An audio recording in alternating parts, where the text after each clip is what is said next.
Well, it looks like the days of the almighty dollar could be coming to an end.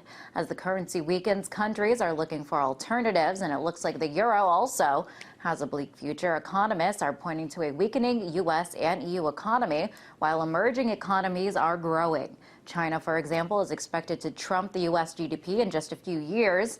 And just last week at the BRICS summit in India, the 5 most rapidly growing countries agreed to ditch the dollar and trade using their own currencies. So has the dollar seen its day?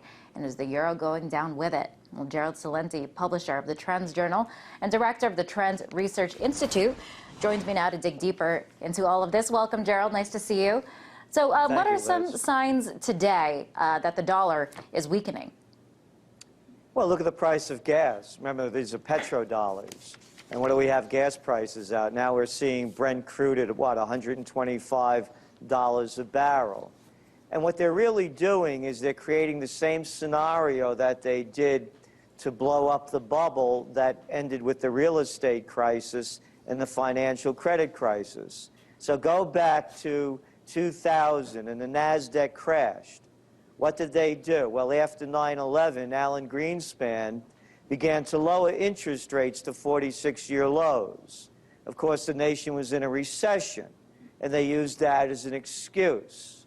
So they're doing the same exact thing now, only but a little differently, in the sense that now the Federal Reserve has said that interest rates are going to remain low essentially throughout 2014. And what are they doing? Well, now it's a different kind of bubble. So now consumers are again going into debt, losing their savings and borrowing more, building up more credit card debt. Student loans, again, more debt. What's fueling the equity markets? It's simple, low interest rates. So they're creating another bubble, and the Europeans are doing the same thing with their central bank by dumping, what, about 1.3 trillion euros into the banking system since the end of last year and loaning it out to banks at virtually no interest rates. So, of course, the BRICS want to come up with another currency because they know they're getting shafted. Now, the U.S. has a very big debt problem, as you just mentioned, but there's also this crisis in the Eurozone. Which currency do you think is in more trouble? I think right now the Eurozone is in much deeper trouble. But again, it's relative. It's which one is going to go first. And Liz, when you read the quote by Dilma Rousseff, the president of Brazil, at the BRIC meeting recently, she said, quote, "It will not be overcome simply through measures of austerity, the crisis that started in the developed world, or fiscal consolidations and depreciation of labor costs, let alone through quantitative easing policies that have triggered what can only be described as a monetary tsunami, has led to a currency war, and have introduced new and perverse forms of protectionism around the world." What she's saying is very important. Go back to the crash of 1929. What was it? The crash, a depression, as you have now in a lot of the world, a deep recession, followed by currency wars, followed by trade wars, followed by World War II. The same scenario since the Panic of '08 is playing itself out again. Now, we are seeing the BRICS just last week. They want to take matters into their own hands and say, hey, we don't need to use the dollar. We want to trade in our own currency. But if there is, Gerald, this shift away from the dollar as a world reserve currency, what then would replace it?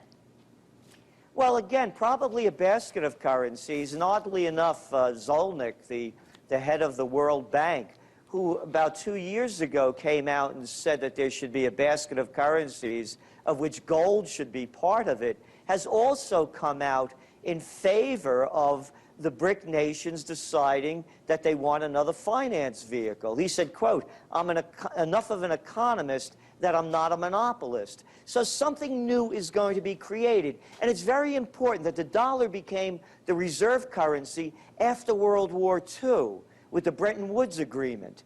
And at that time, when you go back, The United States was the only game in town. Europe was destroyed. There was no Russia in the business. China, it was behind, the Iron Curtain that they had, the yellow curtain over there. You had no India. Brazil, what was Brazil doing? This is a whole new world. It's beyond a post-World War II world. It's a 21st century world. And the times definitely are changing, especially with the U.S. Now not as powerful as it once was in terms of the economy, at least. And we see the BRICS nations, their economies are growing at a very rapid rate. So, Gerald, how soon, if we do see this shift to a different world reserve currency, when would that happen? I would expect it to happen after the presidential elections. They're going to do everything they can to try to keep this going and to try to soothe any kind of ripples coming from around the world. But, this is much bigger than just a dollar crisis. It's really the decline of Empire America in so many different ways, whether it's waging its losing wars overseas and draining its treasury, whether it's the mountains of debt that they're piling up, or whether the declines in virtually every OECD-led indice, whether it's quality of life, health care, the list goes on and on. So what we're seeing is the decline of America and the building up of really a 21st century economy. I think it's going to happen after the elections. Now, ultimately, what would this mean? Because, economists are talking about what the implications of this could be, but why should the average U.S. citizen care if the dollar is no longer the world reserve currency? What are the implications for everyday Americans? It's the lowest standard of living. It continues to decline, and the price of everything costs more. The United States, of course, like the Eurozone, has the leverage to print its own money. So the more that they print, the cheaper, the less the value. So what this means to Americans is a continued decline of quality of life. And I don't say that as just a throwaway phrase. By all indices, for example, median household income is below 1999 levels. When you see the decline of the decline of real wages over the last quarter, it's one after another. So that's what it means. And speaking of quality of life, Gerald, what kind of plays into that as well is gas prices? Exactly. That's what I was saying. It's petrodollars. And again, this came about only in the 1970s. And that they're going to start pulling off that, as we're already starting to be seen. So you look at the price of everything. Oh, and by the way, how foolish of me to talk, and you, to talk about oil prices, because the Federal Reserve does not include food and fuel into our core index. So we just have to throw that away because, after all, we don't have to eat or use fuel. What deranged mind would really include that into a core index? The books are being cooked. The numbers are a lot worse than they are. And all the Federal Reserve is doing, I believe, is pumping this up to make it so that it looks like there's a recovery up until Election Day.